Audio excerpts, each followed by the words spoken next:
जो कल का इशू बना हुआ था उस पर अभी क्या? देखिए, कोई इशू ही नहीं है। मुझे नहीं समझ आ रहा किस बात का इशू है, क्या इशू है। मैं जो कम्युनल डिवाइसिव पॉलिटिक्स की एक कंस्पायरेसी है उसको रिजेक्ट करता हूं। वो डिक्सन प्लान हो, सो कॉल्ड ग्रेटर कश्मीर का एक कंसेप्ट हो, जिसको यहां पे एक रीजनल पॉलिटिकल पार्टी हवा दे रही है, ये कभी हम होने नहीं देंगे। जहां तक बात आती है राजौरी पुंछ के लोगों की, वो बहादुर लोग हैं।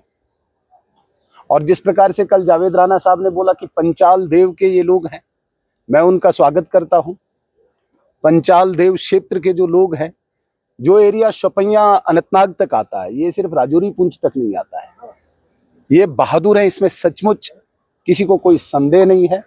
इन्होंने भारत के लिए, राष्ट्रवाद के लिए अपनी कुर्बानी दी है, इसमें किसी को शक नहीं होना चाहिए।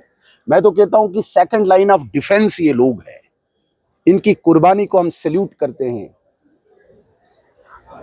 मैंने सिर्फ ये कहा कि एनएलयू एक डिस्ट्रिक्ट में जिसमें भी बने जम्मू में, वो क्लियर हो। खित्ते में हमें नहीं समझ आता है खित्ता क्या है। पंचाल देव का ये जो क्षेत्र है, ये पर्वत श्रृंखला है, ये माउंटेन रेंजेस है। तो जब एनएलयू बने तो एक डिस्ट्रिक्ट में डेजिग्नेट होके बनेगी, उसका मैं स्वागत करता हूं। वो पुंछ में बने मैं स्वागत करता हूं, राजौरी में बने मैं स्वागत करता हूं। इसमें मुझे नहीं समझ आ रहा है कि इसमें इशू बनाने की क्या बात है। और मैं फिर दोबारा से कहता हूं, जिस क्षेत्र के लोगों को डिप्राइव किया था यहाँ की सरकार ने, कांग्रेस ने और नेशनल कॉन्फ्रेंस ने, वहां के गुजर बकरवाल की रिजर्वेशन को इंटर डिस्ट्रिक्ट रिक्रूटमेंट में बैन किया था। फारूक अब्दुल्ला साहब ने बैन किया था, उनकी सरकार ने बैन किया था। वहां की डेवलपमेंट को बैन किया हुआ था, रोका हुआ था, सड़कें तक नहीं थी वहां पे। उस क्षेत्र को भारतीय जनता पार्टी ने डेवलप किया है, इंटर डिस्ट्रिक्ट रिक्रूटमेंट बैन को हटाया है। और सबसे बड़ी बात, वहां के लोगों को कितने सालों से हक की लड़ाई लड़ रहे थे, ST2 का दर्जा देके उनकी इज्जत बढ़ाई है, उनका आदर बढ़ाया है। और भारतीय जनता पार्टी राजौरी पुंछ के क्षेत्र को, पांचाल देव के इस संतानों को सैल्यूट करती है।